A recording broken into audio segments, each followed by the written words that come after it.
তুমি কে, আমি কে, রাজাকার রাজাকার। তার মানে তারা নিজেদেরকে রাজাকার হিসেবে পরিচয় দিল। আমি তো তাদের রাজাকার বলিনি। সালাম নমস্কার দোস্ত।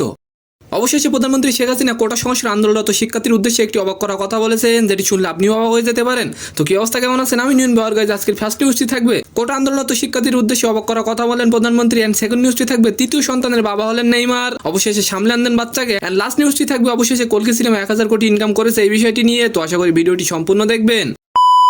26শে জুলাই সকালে বিটিভি ভবন পরিদর্শনে গিয়ে নানা ধরনের কথা বলেন তিনি। বক্তব্য বিকৃত করা হয়েছে দাবি করে প্রধানমন্ত্রী বলেন, শিক্ষার্থীদের তিনি রাজাকার বলেননি, শিক্ষার্থীরা নিজেরাই নিজেদের রাজাকার বলে স্লোগান দিচ্ছে। শেখ হাসিনা আরও বলেন, যারা এমন হামলার সাথে জড়িত দেশের আনাচে কানাচে লুকিয়ে আছে তাদেরকে শাস্তির মুখোমুখি করতে হবে।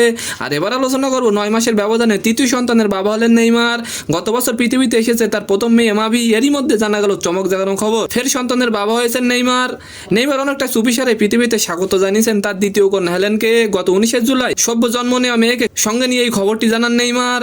আর এবার আলোচনা করব দক্ষিণী সিনেমার তারকা প্রভাস।